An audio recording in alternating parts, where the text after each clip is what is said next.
This episode of Talk the Walk is brought to you by, well, you. If you want to learn how to support our family of podcasts, head over to patreon.com/bossrushmedia or search for us on the Patreon app on your smart device. Thanks for helping us build something better.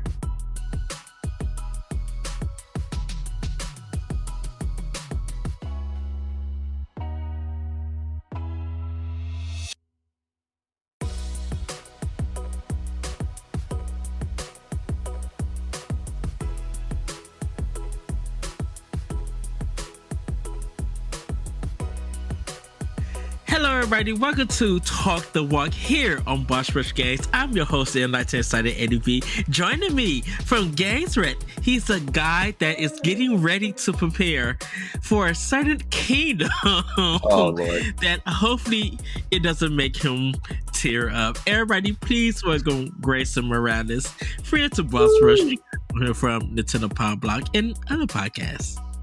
Hello, good sir. Thank you, Ed. Hi. Very happy to be here to talk about Before Your Eyes. Super excited that you asked me to come on because this is a game that I really love, and I got to talk about it on Boss Rush like 2 years ago. So it's a nice, we got into this point now, so that's pretty cool that we're talking about it like this. Yes, as Greysun mentioned, we are going to be talking about Before Your Eyes. In this game, wow, this game is it's something very new, definitely for me as a gamer. Definitely talking to what we do here on the show, where we talk about walking simulators and everything. This was a different kind of walking simulator, so I'm so glad to discuss it. But before we get into that, I want to ask you, Greysun, how did you find out about this game? Man, I don't remember exactly. I feel like there must have been some sort of trailer during one of these big presentations, like a Summer Games Fest, like an indie presentation or something, because I don't remember where I found out about it. But I think I really saw people talking about it on Twitter, like through social media. After people started getting their hands on it and realizing that it's a special game. So I think a lot of people were starting to share and write posts about it. I'm like maybe Polygon or Kotaku and stuff. I think I ended up getting a code from one of the people who was doing the PR for the game. And I played it. I remember tweeting about it, loving it. And then other people started getting codes too from like the PR company, and everyone just kind of got their hands on it and got a chance to try it out. How did you find out about it? Well, it might have been through me, maybe. I don't know. Yes, I found it out by you. I heard other people talking about it, and I remember you were just like talking so positive about this game and so emotionally. And so I wasn't, and I'm going to tell everybody, I am not a PC player. I don't play a lot of PC games on Steam. The first game that I ever beaten was Grand Theft Auto 3 on PC. And yes, I used the cheat code to get through that game because it was a mess. But I remember just hearing this game, and I was just like, well, Greysun plays it.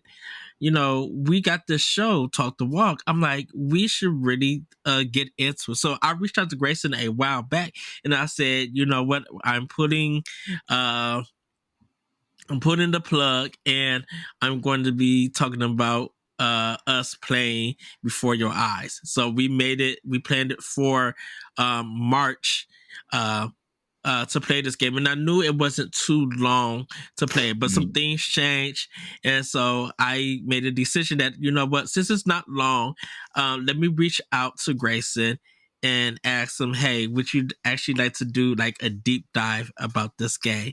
And Greysun said yes. And so thank you, Greysun. Thank you for introducing me to this game. I got like 3 achievements on Steam from it. And I think the game does have replay value, but we'll get into that part a little bit later. I'm just going to give a little bit of history about Before Your Eyes. It was developed by Goodbye World Games and published by Skybound Games. It released on Windows on April 8th, 2021, Mac OS on September 28th, 2021, and Android OS on July 26th, 2022. And it just recently came out for PSVR 2 for PlayStation 5. So you can Right. play before your eyes. They showed it on their State of Play Direct that came out a while back. So, which was kind of like the highlight of this game. When it got announced for that State of Play, that everybody was just like, "Oh, before your eyes is coming." And when I seen it and I seen the name, I'm like, "Oh, I know Greysun is probably losing his mind seeing this trailer." He's just like, my favorite, one of my favorite games is it's going to be SVR, too." And so, if you, by the time you guys see this, if you want to play it that way, you can experience it in virtual reality. Yeah, I Now, don't I don't think it's something that is worth buying a PSVR 2 for, of course. So mhm, if you have a computer to play it, like I have a MacBook Air and this game runs fine if you have the graphics on low. It's not a game where you have to have the graphics high because obviously it's not like what you said, you're just clicking through certain scenes. You're not like walking around and fighting stuff. yes, But I think playing on VR would probably be really cool because that's like probably way more authentic. It feels like you're probably in that world and be able to look around with the helmet and then like try not to blink and stuff, which we'll talk about later, of course. yes. Yeah. Um, the game uses your device's camera to progress the story. Every time the player blinks, the story moves forward. It was the biggest gameplay function to be used to market the game. It has won a BAFTA for Game Beyond, and was nominated in the Games for Impact for the Game Awards in 2021. So, you ready, Grayson? Let's talk about this game. Started off, um, Benjamin Benny Byron floats on a dark sea. Before being picked up by a boat held by the ferryman, Benny's unable to speak or gesture, though the ferryman is able to perceive his blinking, which becomes his primary mode of communication. The ferryman explains that he senses something unique in Benny and is bringing him to the gatekeeper for judgment. If deemed worthy, Benny will be allowed to enter the gatekeeper's paradise and the ferryman will be rewarded. If not, Benny will be turned into one of the seagulls that frequently crowds the boat. To facilitate this, the ferryman asks him to recount his memories so that he may be able to spin a tale for the gatekeeper. However, he explains that Benny will be unable to stay within the memories, as they will flash forward as soon as he blinks. So, I have, before we get into the discussion, I had a very big issue with this game. And the issue was the blinking itself. Okay. Because the camera cannot pick up your eyes behind glasses. Oh, I didn't think about how glasses would work with this game because they ask Yes. you at the beginning if you have glasses. So I thought maybe it would No, it help. doesn't. Oh shoot. So Yeah, it doesn't. so did you have issues then? Like, was it thinking you were blinking when you weren't, or when you blinked and the game didn't So what register? ended what ended up happening is that I had to play the game without my glasses on. Hmm. How was that? And so my camera, it picked up some of my blinking here and there, but I kind of had to be very close to, Hmm. because I'm nearsighted, everybody. I Okay. had to be very close to my computer, which was fine. And I had to blink, and because a lot of the stuff is voice acted, I was just like, okay, that I don't have to worry about. And then when I was ready to blink, I would look up something, and then I would blink, for it. But yeah, I was just like, this is kind of concerning in a way to me. Yeah, that's Um, unfortunate because I feel like it's such an important part of the game. So if that, like, when I played it, it works for me perfectly fine. I have my webcam here and it's like mm, perfect, especially when you're testing it at the beginning. Like, it works fine. Um, yeah, so it sucks to hear that you had that experience because I feel like that sort of diminishes the whole thing for you. yeah. Like, And so. I actually had to get the game to recognize my web camera because it was going Mm, through my computer when I'm just like, no, I need you to recognize my camera that I mm, use. So it did. I got it all together, and then I started playing the game. dang. Um, when you start the game, you're a baby in a sense. like you're a toddler, and you're hitting your mom play the piano, and she Mm, just submitted a piece, hoping that it get accepted and everything. Um, right. but they want you to go in a different route. They actually give you a choice to be an artist or a piano Mm. player. What did you choose? Uh, Um, so you're talking about like the moment when he's drawing the picture and you can like push it down, right? Is that what changes yeah, the? Yeah. So I did that when I was just playing, but I don't remember if I did the same thing when I first played. But yeah, I pushed it down, so it was going towards the route of him playing piano. Um, yeah. What about you? I went with the piano. Yeah.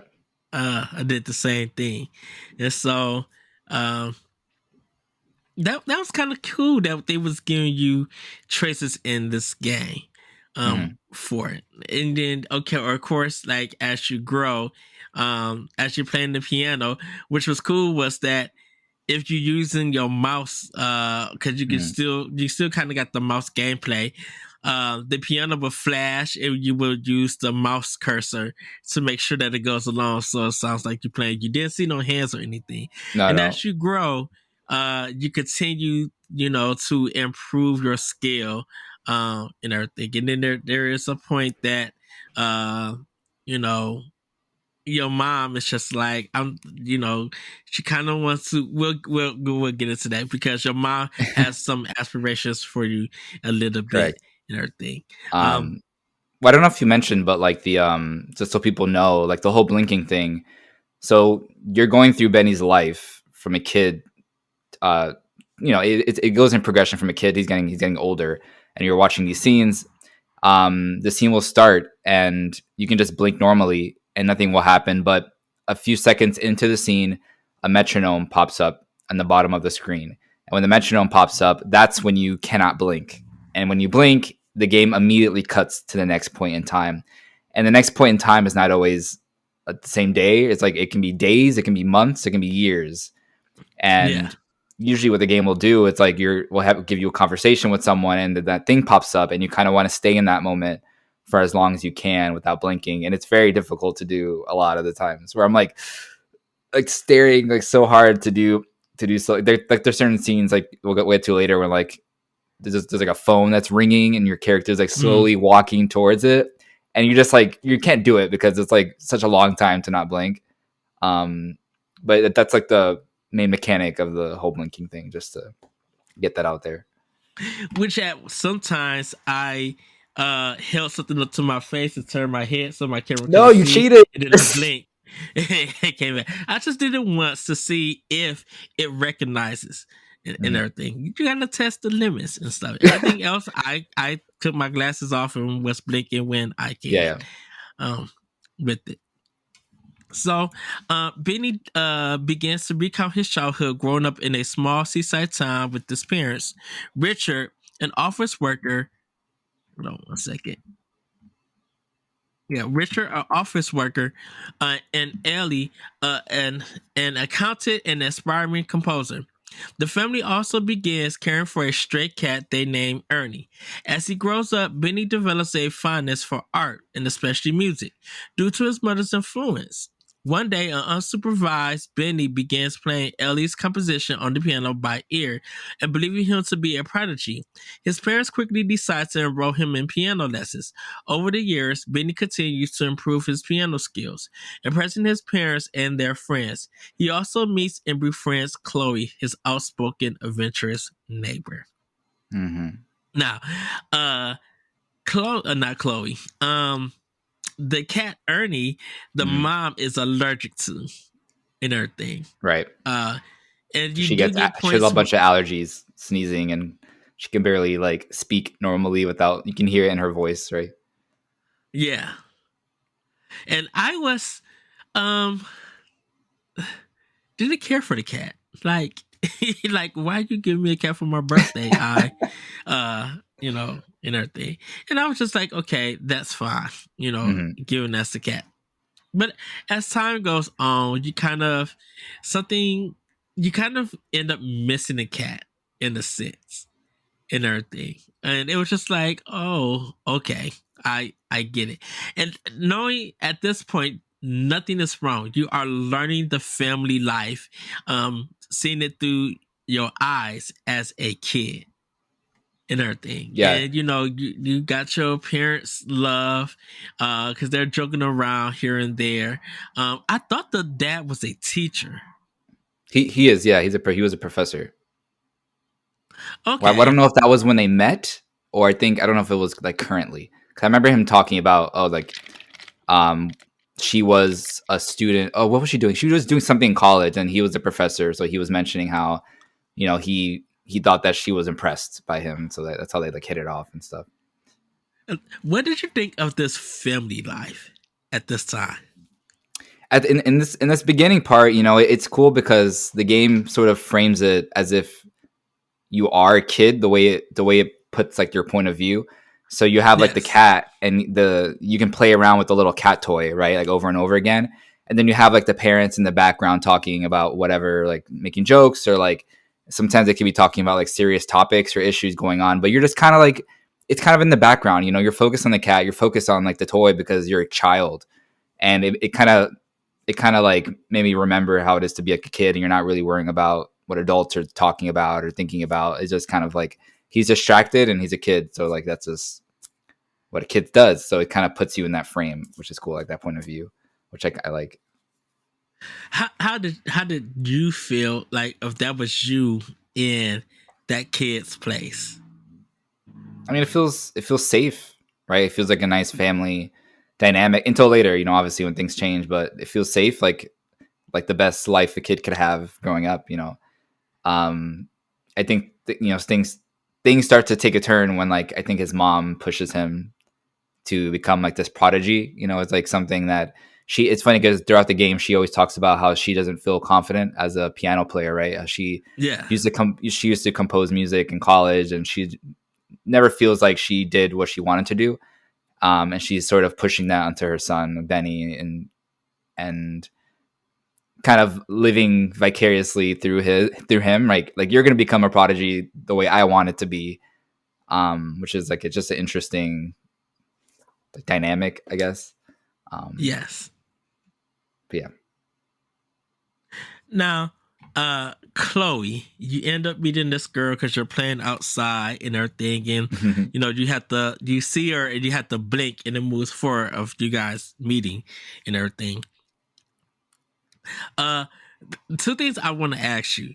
Uh, how did you think about her, um, when she was playing video games with you, and what did you think about her while you was in school with the teacher?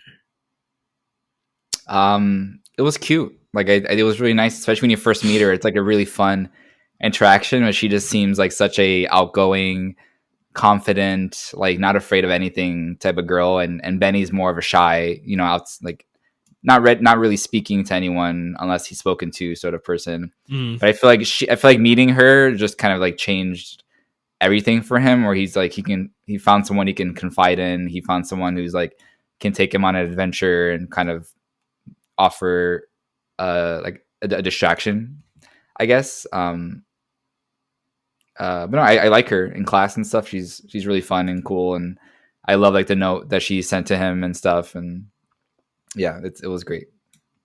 Wasn't she? Did she ask that if to help her cheat or something or give her the answer? Yeah, I the forgot. teacher asked her a certain question, and it gave you the option, to give her the answer or not. Oh, okay. And I did it. I didn't give her the answer. Yeah, I don't remember that one. I haven't played in so long, but that's interesting too. Um, Oh, would you have given her the answer or not? I probably would have gave it to her. 'Cause she's like, Okay. kind of like a best friend now. So I'm like, yeah, sure, I'll help you out. And you want to let her down. Oh, we'll get into that question a little bit later. Yeah. Trust me. Um, Eventually, Ellie manages to set up a audition for Benny, which would allow him to enter a prestigious music school. And Benny is given a year to practice several pieces for his audition. As Ellie intensifies their practice practice sections, Richard voices his concerns about Benny, leading to several arguments about his future. On the night before the audition, Chloe invites Benny to camp with her on the beach, and he can either accept or reject her to focus on his audition. The next day, I rejected her. I stayed in the bed to sleep.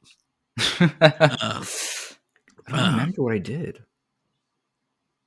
I think I rejected it too, to be honest. okay. I think that's what happened. The next day, Benny plays the piece he had been practicing, but is rejected by the school regardless of his performance. Soon after, he is taken to a doctor due to an unspecific illness. And, you know, they gave him encouraging words, but something about it, they were just like, they don't think he's ready yet and everything. And I was kind of shocked. I'm like, if he did so well and he met all your standards, what was it about him not being able to go to that school? Because I really think that this is more of I understand the conflict of what they're kind of doing, but I kind of felt like since he wasn't a like rich child or anything, like he comes from a rich family, I kind of feel like in a way that he may have been like middle class and they were very empty to see him come to a school like that with him being middle class. So you're saying like they rejected him maybe because of like he wasn't like rich enough, sort of like Yes. his status. Yes. Interesting. Yeah, I don't know because like yeah, you're right. He was a good player. But I don't know. I feel like they did that to just kind of like do something to the mother, maybe to like make her feel like, oh, maybe this wasn't the right path for my son, Mm-hmm. or yeah, something like that. I don't know. Because eventually he starts going into art, and Right. that start leading into some things. Um, Although the illness leaves Benny unable to leave the house, he is eventually discovers his passion for art and develops a skill, allowing him to get into art school. Benny's unique style eventually garners him widespread attention over the years, and he becomes a successful artist. Now, this is where we're going to stop at and have a discussion. Because when we get to the rest of the game, this is when the emotional parts start kicking in. Mm. So, with Benny becoming a artist and everything, uh, do you feel like that was kind of forced in a sense? Because you weren't able to do both at the same time. I mean, even though you drew Chloe for your birthday and everything, you had the option to draw her. And then put her on the paper and everything. And Chloe looked because you guys, she made fun of you for drawing her and doing that. Okay, She's I just remember like, I that. can't believe you did that and everything. And it was kind of showing how Chloe has feelings for Benny. Yeah, she felt some type of way about that. Like, oh, I can't believe this boy just drew a picture of me. Like, what are you doing? Right. Because in the game, Chloe asks, do you like me or are we just friends? You know, you could like her or do or friends on her. I friends on her, heart like quickly, cause she made fun of my art. I'm not gonna be with you. You made fun of my art. No. She was just playing around. No, I'm just kidding. But yeah, So the whole painting thing, like I don't know, because he really couldn't play piano, right, with the sickness. So the painting is like one of the only things he was able to do. And then he gets into the art school, right, after he yes, gets really famous for, or not famous, but like his work gets really recognized and stuff. Um, cause yeah, I don't know. you had to draw like a new person, a new man. Mm, I believe. okay, God, I wish I should have replayed it the whole thing again because it's like I have like such missing gaps of memories.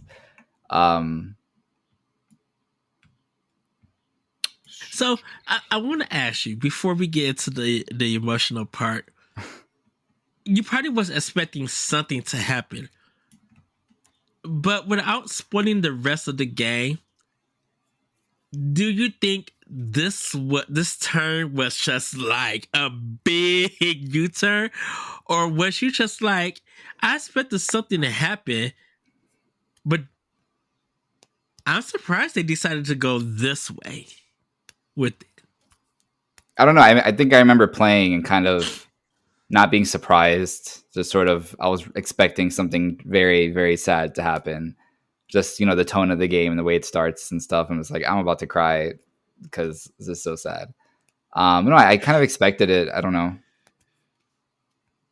but it still And hit. we kind of, I mean, we kind of knew something was going to happen because he's on that ferry, Yeah, you yeah. know, Obviously, he and passed. everything. So Uh, but it was just to me, it took a weird turn. Because I feel like they did a big U-turn, and it mm. was just like, wait a minute, it okay if you guys are going to do this, and I understand why you did it to actually show the honesty. Excuse me. Why was some of the choices given to me, like the options given to me? You know, uh, why was I able, to meet Chloe as an adult and everything? And as I'm walking, she's telling me her life and everything. Like, why do that and stuff? You know, I guess it's just like, why the fake out and everything? And I Mm. wonder, was it because it was Benny telling his side to the ferryman so the ferryman could say something? And I wonder, did the ferryman, who was a wolf, uh, and wolf in sheep's clothing. Yeah. Wolves are sneaky. They like to lie and everything. And it's kind of ironic that I mentioned that because Benny is telling him this story, is telling him this lie, and you think a wolf would go along with it, but the ferryman kind of smells something isn't right, kind of knows something is right because he has to spin this story soon. So instead of the wolf being in sheep's clothing so he could get what he want, he's Benny is the wolf in sheep's clothing. Yeah, he's trying to like lie to spin a tale basically, right? That he's lived this like really not extravagant life, but like a troubled life, I guess, right? Mm-hmm. Yes. To make it seem like it's more than what it is. Um, And yeah, it's very interesting. So he becomes a successful artist. However, when Ellie Sunday dies, Benny falls into a slump and isolates himself from the world, only able to paint variations of his mother's final portrait. When Richard calls Benny and asks him to help clear some of Ellie's belongings, Benny finds her old sheet music when revitalizes his artistic drive and allows him to paint a new portrait of his mother, which he displays at his latest exhibition. There, Benny runs into a dog Chloe and she invites him out for a drink. So, uh, yeah, that was, you're thinking, okay, this is the story. And we never find out what the disease was, and everything. no. But there is a part where, you know, Benny is walking to his kitchen door and it's like dark outside and something is Mm. red out there. But you actually don't know what it is. You think that your dad is going to be depressed and everything, but he's just like, no, I'm cleaning the house and everything. Uh, and so you think that you have this kind of fairy tale, like this. You have this. Yes, it's sad that the mom died, but this this is the way that the game ends, and you just probably ended up dying from old age, because like you said, dying from being an artist. Um, there is a choice though. Also, I forgot to talk about this choice. This man is telling you about your art, and Mhm. there's a woman that's trying to make you an offer, give you this check. Did you take the offer or not?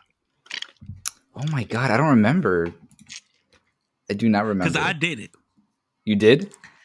I did it. No, Okay. Because I wonder if the outcome is I think. still the same. You know, I don't know if it changes a lot, Uh huh.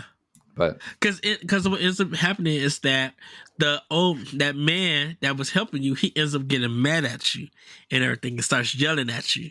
Like as you get later on, it's like because you're like in your depression and everything. So that's what kind of happens. As the ferryman celebrates at the prospect of having such a colorful story to tell, the seagulls, actually the souls of liars, see through Benny's lies and become increasingly rowdy. The ferryman realizes this as well, and after silencing the birds, threatens Benny with the consequences of lying to the gatekeeper and insists on the truth. Benny then revisits his childhood once more, and the ferryman analyzes his memory during his visit to the doctor and finally uncovers the truth. The adolescent Benny was diagnosed with a terminal illness and did not have much longer left to live. The memories he started about being an artist were merely Benny's fantasies. He then asked Benny to continue to revisit his true memories. And it is at this point you're attached to the bed, you're hooked onto this medicine, mhm. and uh, you kind of get like this red kind of bubblish things and stuff. And when you take the medicine, it kind of goes away and everything. You can look at different rooms, and there's a point at the time where you have to keep your eyes open Mm. and stare at the camera and look at certain objects because you need to hear what your parents are saying. Yeah, it kind of forces you to listen to the stuff that you probably don't want to hear, Hmm. right? Yes. Um, because it's mostly the mom and dad, arguing and stuff because they know that Right. Benny has this illness. Ooh, sorry about that, everybody. Uh, you have this illness, and you really don't know if you're going to like pass away or anything.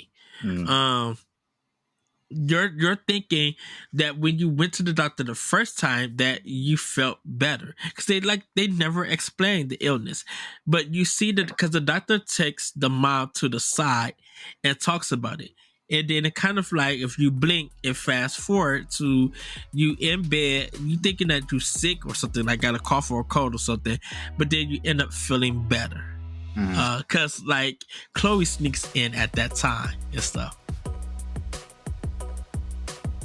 If you want to be a Patreon producer, head on over to patreon.com/bossrushmedia and find out which tier is right for you. Our Patreon producers at the $5 tier or higher for this month are Adriel Munger, Austin Campbell, Celeste Roberts, Christian S., Sana Dierig, Francisco Santillan, and Rebecca Jewell. Thank you for your continued support.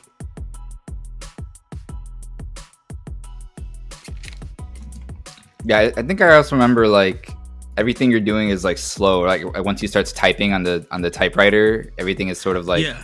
it gets slower and slower, and you start to realize that like, oh shit, what's going on? Yeah, because he starts like writing a story about his life Right. at that point. So, while bedridden, Benny takes up writing on his mother's old typewriter and types out his life story at her insistence. Eventually, disease takes its toll on Benny and he is forced to take medication, in addition to other medical devices to mitigate the effects of the disease. As Benny's conditions worsens, Richard and Ellie attempt to stay positive in spite of the stresses of their current life. When Benny makes amends with Chloe after getting mad at her for brusquely comparing his situation with their late mother's own illness. Ernie also returns after running away following the death of her kiddies due to coyotes earlier. Eventually, the medication is no longer able to delay the disease, and Benny finally dies, ended up in the afterlife where the ferryman found him. So, was it at this point that you started crying, that you felt emotional? I feel emotional for like so many scenes because I just think about how short time is and how like Mm-hmm. so many things we experience in life we like forget, and we kind of forget to sort of take it in and like take in the moment instead of like, you know, being on our phones or whatever. So there are just so many scenes in this game where you're just like your mother's talking to you while you're a kid or whatever, and I get emotional because it's like I think about myself as a kid and like these memories that I Yeah. used to have with your family and stuff, and then you realize that, you know, these people are not going to be here forever, and then you start thinking like, oh, I should have took more advantage and spent more time with this person, or I should have um like just sat in that moment longer. But yeah, these all these scenes when he's on the bed and like sick and they're arguing, it's like such like so distraught. Or I'm like, I was just super emotional the entire time, like not really knowing how it was gonna end and stuff like that. Well, for me, it was the narrative that, and I didn't. I talked about me feeling emotional about games and like crying and feeling sorrow. So I don't get to the point of physically being emotional, like physically crying or and Hmm. stuff. Most of the times, I would just say, "Oh no, I can't believe this happened!" No, and then I end up wanting to write about it. I want to end up reflecting a little bit more on it and why sometimes emotional stuff in games hits deeper than some of the action-packed, nice-looking cutscenes that you see in certain games. Yeah, I know what you mean. I talked about like the Last Guardian, and I hopefully we get a chance to play that dragon named Cancer and everything, because a lot of people really cried during the demo of that game and everything. And I remember reading it from about it on Wire, and Mhm. in that Wire article, the dad who created the game had got to a point where he couldn't finish it because he was crying. And to let everybody know, that Cancer, that dragon named Like, Cancer, yeah. is about this son who goes on this adventure and everything. He's a baby, but it was really about this mom and this dad, these parents who end up losing their newborn or their son to cancer. Yeah. And to keep him in, to memorialize him, the dad ended up making a game for it. Mm. And so he took the game to PAX, I believe, or he took this to one of the indie showcases, and people at first like passed by it, but then there was somebody who ended up playing it and giving it a try. It couldn't finish the game because it was making them cry. And every player who went into playing that game, trying out the demo, they left that game crying because of how what the theme was and everything. Yeah. Not only are you dealing it with an issue with cancer, but you're dealing it with a newborn uh who is diagnosed with cancer and everything. So people could go watch a playthrough. I think it's still available for people to buy and everything. But I remember hearing about this game, that dragon named Cancer, and like I said, reading and Wire, and just getting an idea of why this game was being made. And so Mm. when I think of Before Your Eyes and I think of this terminal illness thing, this got to really hit with a lot of people who have lost a child or lost someone because of a terminal illness. Mm. And it's the only way that you could communicate, because your voice command is not voice command. Your voice is gone, is through physical, is through blinking as communication, kind of like Morse code. It's very interesting to see. I think I wrote an article on Boss Rush, or I'm probably gonna be playing the right one, on why games like Papua and Yo, The Last Guardian, even Gears of War, on why some of those emotional parts of those games need to hit deeper for gamers. And I kind of mentioned I kind of asked the question, and I wasn't trying to be rude. I'm like, can people with PTSD who came from a war, can they play something like Gears? Can they Mhm. play Halo or Call of Duty? Like, I know it's for a lot of people it's stuck, and it's not to be mean or anything, but I'm just like, can people who have that, who want to get into games and they just see that and all of this stuff is marketing, can they play that, or do they voice their opinion and say, I can't play stuff like this because I have actually been through it, and does the I kind of want to add the discussion to it. I'm sorry about that. Does Nintendo games become the stress reliever of that? I got PTSD because of what I seen in Gears, and I relive it. Can they go and play something like Kirby? Can they can they go play something that's like Animal Crossing and not feel uh Triggered. something to calm them down, they'll trigger and everything. And we was talking to me and Corey was talking about Iwata brought that the sensor, the stress reliever kind of thing that you Oh put yeah, your the finger in, vitality sensor. the vitality sensor. How important would that have been if Nintendo went through with it? And like, if even if you could connect it to your Switch nowadays, how important would that be to gamers?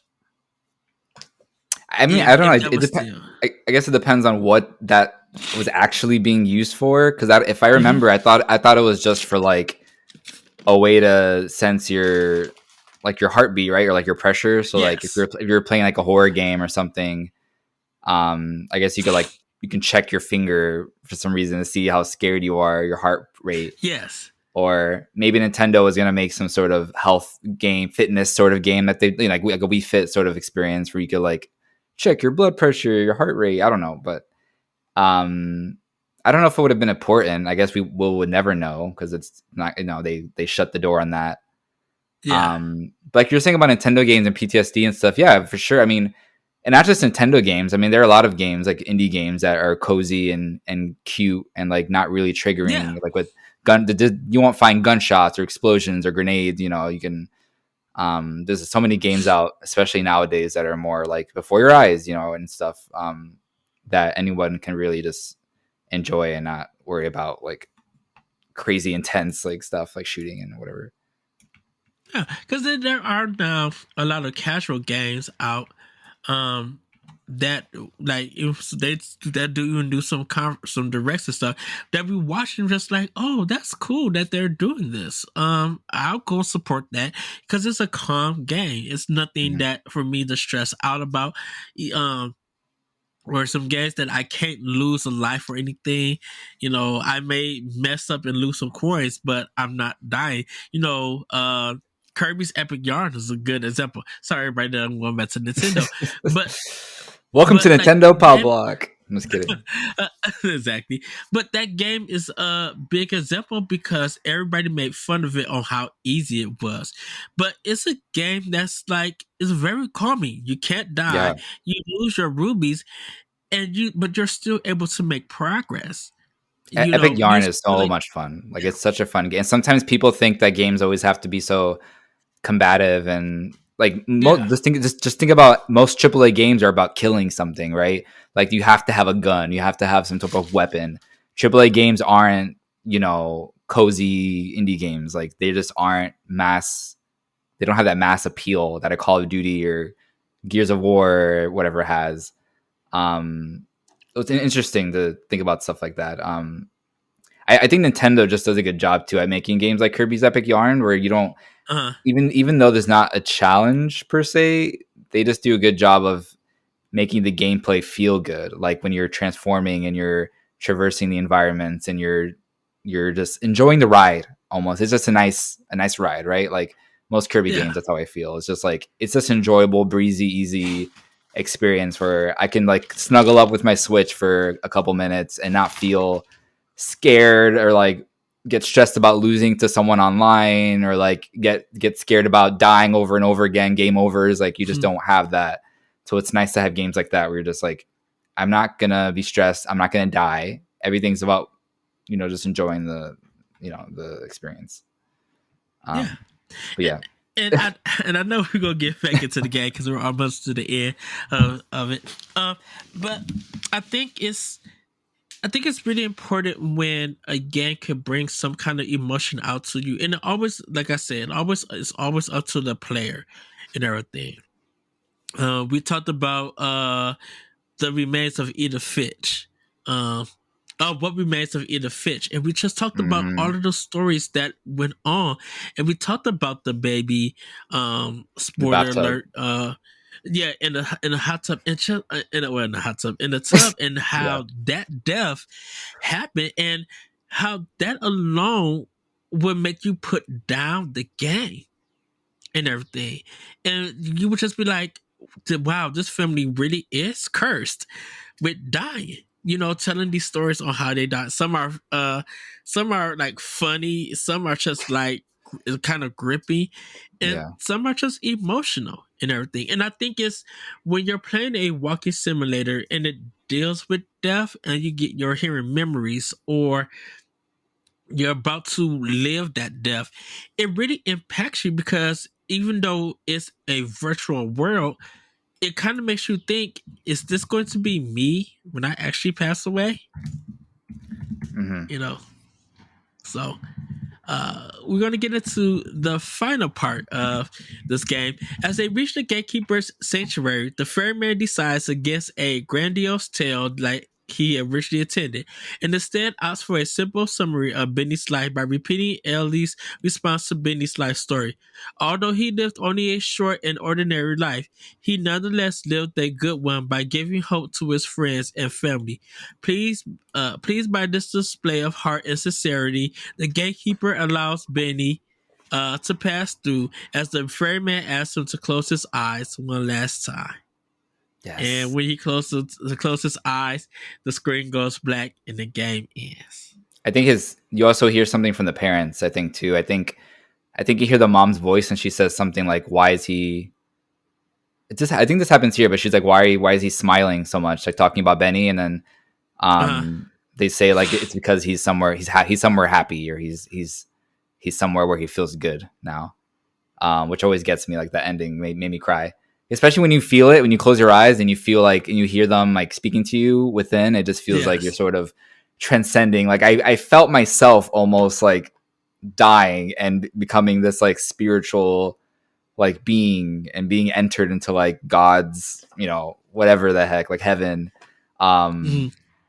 this whole ending, just this final part, I think like just the message overall is like, um, just like I was talking about earlier, like you just can't, all the moments that you have with people, just make sure you really respect that time you have and don't take it for granted, because they could be gone tomorrow, right? And you're going to be regretting, like, I wish I would have called this person more, I wish I would have spent more time with this person, I wish I didn't say this thing, I wish I didn't, all these things. And originally, Benny wanted that crazy grandiose story because he thought he wouldn't be accepted, right, to the gatekeeper or whatever. Mhm. And then it realizes like he actually lived like a short, ordinary life, and he still gets through. And I think that's also saying something about like, I think as a society, I hate saying that, as a society, but we're kind of like not forced to, but we always feel like we always have to leave a legacy behind when we die, right? We get so stressed out and concerned about like, when I die, like what am I leaving behind? Like what have I done to for people to remember me by? And I think that sticks in our heads a lot, but sometimes it's not always about trying to be remembered, because that's just Mhm. not everyone's gonna live this like crazy celebrity life, or you're gonna like have this crazy famous painting, or like you're not everyone's gonna have like music that everyone's gonna listen to, not everyone's gonna have like this incredible life. So I think this is saying like it's almost okay to have a life sometimes that's ordinary, or it's not like, it's just not extraordinary, basically. Which I think about a lot, or recently at least. Yeah, you don't feel immortalized or anything. Yeah. What you do now in the present, and I think that's why we talk about just in gaming in general being positive. When we talk about supporting each other in a good light, just gamers, male, female, um, LGBT, QBI plus eight, whatever. Uh, uh, just just whoever you are, if you love gaming, people who are watching you or people who are listening to you or people who are actually playing with you, it's good to have a positive and a respectable community and have other people who are saying on that same level and everything of being respectable. Because I'm like, you don't want to leave this world with any kind of hate towards you, or um or you leaving this world hating somebody and Mm, stuff. uh you want to be remembered for the good things that you did and everything. And I believe this game, like before your eyes, the meaning for it is that everything is happening before your eyes. And in the blink of an eye, time passes. mhm. It's that general. And if you and you know that time is going to pass and it's going to get to a point where you can't blink anymore because your eyes are shut because you passed away. That's deep. Right. Yeah, yeah, So that's another way to look at it. Yeah. yeah, so while you are on this earth and you are able to do something good and love people and be supportive, take advantage of that if you can. Yeah, you may not ever get to a celebrity status. It is okay. Yeah, as long as you're You know. doing the work that you like and you find Mhm. you're sincere, and you're like, like the ending of this of the game, it's like it says that, he still lived a good life by giving hope to his friends and family. So Benny was, good to his friends. He was good to his family with the time that he had. And we kind of just, as humans, need to be like that, right? We have to have hope and be positive about stuff. Not like not like a toxic positivity thing where people are like, Yeah. no, you can't be sad. Like, we're going to be sad about stuff all the time. That's okay. It's definitely okay to feel sad and feel emotions, but it's just like the matter of fact of getting through those emotions to reach the level of happiness that you want, and not get stuck in like these negative feelings all the time. Um, yeah, I'm trying to think of what else to say. um, Well, as we get into our last thoughts about this game, I kind of just want to ask you, doing this last question, Grayson, how would you feel if you did find out a friend had a terminal illness that they were going to be passing away soon? Um, what, what I kind of I want to ask you, like, what would be the last thing you would hope to do with that person if you could? God, yeah, I mean, so I was just thinking about like my best friend who lives in Florida. Who I see like, maybe once or twice a year whenever I visit. Uh-huh. So, of course, if that were to happen, I'm going to be completely like a wreck. Like, there's nothing you could do about it, right? Because it's going to happen, and they're Uh-huh. not going to have a long time left. I just would want them to know that, I would make sure they know how much I care about them and love them. And me and him grew up a lot playing video games when we were younger and stuff. So that's always been that thing that keeps us reunited and keep that we have that in common. So I mean, I would try to play games with them, as much as I can before they go. Our favorite games, the games we used to play as kids together, anything like multiplayer, just to have that um, co-op experience or something like uh, before they end up dying. Because I guess it depends on the illness, but if they can't, like, I'm imagining them like not being able to move, like they're stuck in a bed, Uh-huh. like this, like Benny.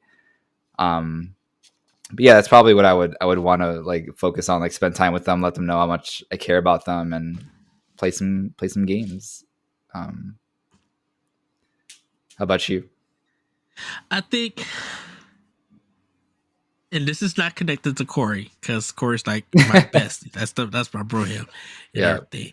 Um, but I think if I had a friend that was on that level, if I found out, because that's the important thing, I want to find out and everything. But if I found out that they're on their last leg and I'm able to go see them or something, I'm making a trip to go see them. And Mm. I think the first thing we'll probably do, of course, we'll reminisce and talk, but I kind of would like if they were able to still, well, no, they probably wouldn't be able to move because I'd be like, I would like to play an Uno game with them or something. But I think I will probably find out what their favorite song is Oh. and sing it to them. Whether if it's good or bad, or they like it or anything, I would probably find their favorite song and do my best to sing it to them Oh, and that's everything. sweet. That's And cute. I know it'll be like, I can't believe I'm leaving this world. I think it would be like, right. I think it would be like, this is very sincere because it comes from my heart. Because first of all, I got to make it through the song without crying and everything. Yeah, Because good I'm luck. like, right, I'm singing it straight to you, to your face, while you're slowly fading away.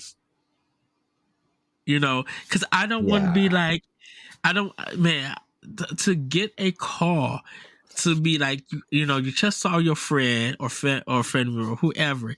You get back to the hotel or wherever you're staying at, and you get the phone call that that person passed away, or after you just did something and walked out the room, they passed away. Like that with yes, everybody, that's dark, but it has happened to some people that they've been in the room with them and their heartbeat went straight Kaput. to a line. Yeah, I can't even imagine losing someone that was like in the same, that was like living with me or something, like someone super super Mm-hmm. close. Like my father passed away a few years ago, who I wasn't close to at all, but it was a phone call, like you mentioned, and like when it happens, you're just like, what? Like what? Like you don't think it happens to you, right? Because I never really like lost someone really close to me until that happened. So it was like Uh-huh. just, it's a crazy feeling, and that was someone who I'm not even close to. So I can't even imagine the day my grandmother, God forbid, something happens to her. It's just like I think about it a lot, like when it happens, because I kind of prepare myself um for those feelings. Like it's gonna happen. I'm gonna cry. I'm gonna need my boyfriend to like hug me and tell me everything's okay. But I'm gonna like still break down like I did when my dad died. It's just like, because you have all these emotions that pop up in your head. Like maybe I should have seen him when he wanted to see me or whatever, or like maybe I should have not have ignored calls or whatever. It's like it really puts things in perspective. Um, yeah, that's this game just hits so hard because like stuff like that, where like death. I think about death a lot and losing Mm-hmm. people, and I try to enjoy life as much as I can, and not. It's funny because at the beginning of the game, when you see the crows or the seagulls on the boat, Yeah. the wolf mentions that they're like clock watchers, and that's how they ended up as seagulls, right? Because they weren't their story wasn't good enough or whatever. So I Yeah. found that interesting that the people that are watching the clock all the time are the ones that aren't really living. They don't have the most fulfilling life because they're looking at the clock and you're just thinking about time passing by. You're thinking about the next day instead of thinking about the present, like right now, right? Like you're Right. like, oh, I tomorrow I have to do this, a week after I'm going to do this and this and this, and you're like, what about now? Like, what about today? What are you doing? Are you living your life to the full extent? Are you happy? Are you like with the right person? Are you, it's just, I found that interesting when I replayed it today. Like he called them the time watchers or whatever. I'm like, oh, that's interesting. Yeah. Uh, it, so before we wrap this up, I definitely recommend this game, Before Your Eyes. I think it's a game that people definitely should play. What about you? Yeah, of course. Like besides like the camera issues you've had, like if you have a computer and you have a good webcam, it should work. I feel like for most people, maybe you'll have some issues, Mm-hmm. but even if the ice stuff doesn't work like it intended, I think the story alone and going through that is just, it's still really interesting. And I don't know, in some ways it's sort of like comforting, even though it's sad, like a little therapeutic. The way Yes. it ends, it ends on a very like, I cried at the end because it's not sad. It's more of like almost like a happy feeling, like that. I felt like a warm feeling in my body when you get to close your eyes and you feel like yourself. Hmm. Like I said, like you're sort of like going with Benny to heaven or wherever he's going, somewhere where he's really happy. It feels really good, like the end. Even though he's gone through so much bad shit in his life. I don't know. Yeah. It makes me a little more like, it makes me a little bit less scared of dying. Basically, is what I take from this game. I wonder, is there a walking simulator, or if someone's going to make one uh, about COVID, losing someone to Oh no, COVID, please no. and having to deal with that? Because I Definitely a think thing, if not what, already. Like, I'm but sure I there's some haven't random heard Steam any. games about like COVID or something. Right. I haven't heard anything, but I wonder, is that going to be kind of like in the future that someone does do a walking simulator about that COVID time, and people literally lose it, and telling the stories of, someone losing a family member or friend to COVID, a person who's dealing with COVID because they was reckless, or and what about the hospital and the nurses that had to deal with not only the disease and the precautions, but just the people who were so against nurses and hospitals and everything, and dealing with hospitals being filled up because of the COVID And epidemic. yeah. Eh, do you think we'll see something like that in the future, or should we see something like that? I should say. Yeah, I mean, I think because it's COVID is still fairly newish, I feel like there's probably game developers already thinking about stories they can tell about the pandemic, and not just about like the disease part of it, but I think the solitary part of it too.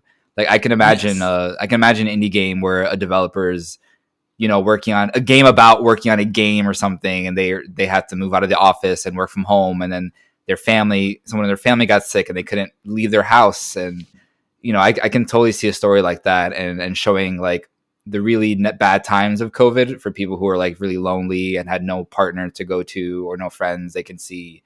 Especially if they lost someone, like a family member died. Like, there's such good stories someone could tell about the whole thing.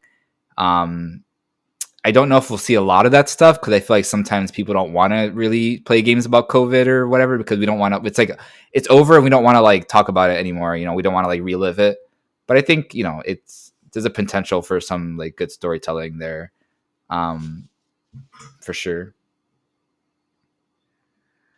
Yeah. Okay, well, everybody, that's gonna be it for this Talk the Walk. Grayson, thank you for joining me for this discussion. If Thank you want you. to go ahead and plug, you can. Yeah, sure. If anyone wants to follow me, you can check my workout at gamerant.com. I have a lot of guides that I've written there, and we've been covering, Resident Evil 4, and we plan on covering Breath of the Wild and Street Fighter 6 and all that stuff. So make sure to check us out. We've been putting out some really good guides lately. So yeah, and I am also primarily on Twitter at Greysun Morales. So just my first name and my last name. And then if you want to, I'm also on TikTok and Instagram. Just search my first name, Greysun, and you should find me. There's like no one else with Grayson spelled that way, so it's not hard to find my social media. But yeah, but thank you for having me. This was actually, I wish I was able to finish my replay so I can like remember Mhm. everything, because it's been so long. But it was so nice to hear you and your thoughts on it and what it meant to you. And I feel like I have more of a respect for this game even now. Talking about it with you, it kind of opened my eyes about um, some more of the game's like themes or what it was trying to do. I need to finish it again for sure, so I can remember like the middle part of it. But man, this game is so good. Like, everyone should play it. If it's super cheap too. So Yeah, I yeah, ended up getting it for $5 off of Steam. So same. Yeah, Exactly. I kind of want to have like a talk the walk recap, like rewind, and talk about some of the games that we played that we did a series on, and people just come back and have that discussion. Like after playing that game, and sometimes have been half passed, how do you feel about it now? Because we got a good list, you know. Our last episode was Detroit Become Human that I did with Nelly. That one was a really good. And we're getting ready, everybody, for our next game. We're doing Coffee Talk episode 2. Now, I will say that this one is going to kind of be a little bit late due to the fact that the game is coming in later in April. We won't have the discussion in May due to the fact that Tears of the Kingdom is coming out. So I don't want to rush Coffee Talk 2 because people probably want to play the first game and everything. So I think what's going to end up happening is that we're going to drop the episode on the day of Coffee Talk episode 2 on the release, so people can watch it and then play the game. And so in June, when we come back to have that discussion, we'll be ready because I think we'll have enough talk the walk discussions. Man, June is gonna be packed, dude. So it's talk the walk, it's the Pride panel, and then more. That's more Zelda. More Zelda. Where I think we're doing the Tears of the Kingdom spoiler cast in June, but I don't know.